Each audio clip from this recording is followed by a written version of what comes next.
Jelang putusan sengketa Pilpres 2024, Hakim MK diminta tobat. Saya kira seharusnya kita mendapatkan putusan yang berkualitas ya. Oke.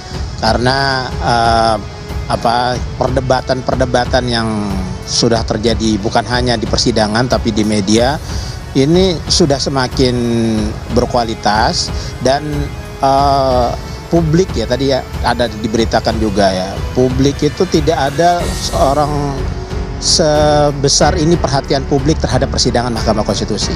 Jadi bahkan publiknya ini bukan kita seperti misalnya pilpres yang lalu itu publik itu dalam pengertian head to head para pendukung.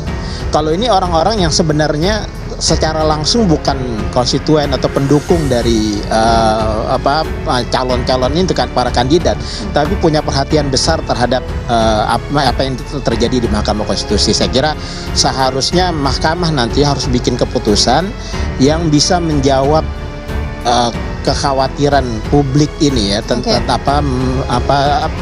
memenuhi rasa keadilan masyarakat kira-kira gitu ya. Perdebatan soal Mahkamah Konstitusi dan Mahkamah Kalkulasi itu sudah sejak lama ya. Tidak hanya di pemilu presiden tapi juga pemilu legislatif bahkan pilkada. Dan sebenarnya sudah selesai dengan banyak putusan Mahkamah Konstitusi. Jadi kita berdebat sesuatu yang menurut saya jangan terlalu sering diulang dan seakan-akan kita tidak tahu jawabannya gitu. Mahkamah Konstitusi sudah menjawab di berbagai kesempatan dan pada dasarnya mengatakan Mahkamah Konstitusi itu tidak hanya melakukan pendekatan kuantitatif tapi juga kualitatif. Bahwasanya kemudian putusannya semuanya menolak sengketa Pilpres yang dimintakan pemohon itu lebih karena Mahkamah berpandangan tidak cukup bukti untuk mengabulkan permohonan. Jadi permohonan dianggap tidak berdasar. Nah, soal pembuktian ini yang sekarang menjadi isu yang harusnya menjadi titik tekan dan bagaimana pendekatannya pun itu yang harus juga dipertimbangkan.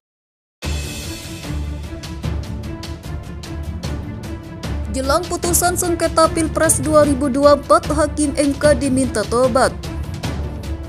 Pemikir kebinekaan Sukidi meminta Majelis Hakim Mahkamah Konstitusi untuk bertobat dan kembali ke jalan yang benar, sebab menurutnya sudah terjadi nepotisme di lembaga konstitusi tersebut. Sukidi mengajak para hakim konstitusi kembali ke jalur yang benar, tujuannya untuk mengembalikan marwah lembaga tersebut. Selain itu, dia berharap Majelis Hakim dapat mengurai akar masalah dari sengketa hasil Pilpres 2024. Baginya penyebab masalah tersebut sudah pernah disampaikan oleh Ketua Umum PDIP Megawati Soekarno Putri. Oleh sebab itu, Sukidi mengajak Majelis Hakim MK untuk segera bertobat dan menegakkan konstitusi yang sempat dicederai. Sebagai informasi, sidang tersebut dihadiri secara langsung oleh mantan Ketua KPU RI Ramlan Surbakti, Guru Besar Antropologi Hukum Universitas Indonesia Sulistiyowati Irianto, Peneliti Badan Riset dan Inovasi Nasional Siti Zuhro, Ketua Lembaga Hikmah dan Kebijakan Publik PP Muhammadiyah Ridho Alhamdi. Hadir pula Guru Besar Hukum Tata Negara Universitas Gadjah Mada Zainal Arifin Mohtar secara daring, Ketua KPK Busya Muqaddas dan Rektor Universitas Islam Indonesia Fathul Wahid. Adapun sidang pembacaan sidang sengketa hasil Pilpres 2024 akan dibacakan pada hari Senin tanggal 22 April 2024. Sidang sengketa hasil Pilpres 2024 sudah dilaksanakan sebelumnya. Kubu Anies dan Ganjar menggugat hasil Pilpres 2024 ke MK. Mereka memohon MK membatalkan keputusan KPU RI yang menetapkan pasangan Prabowo Gibran sebagai pemenang Pilpres 2024.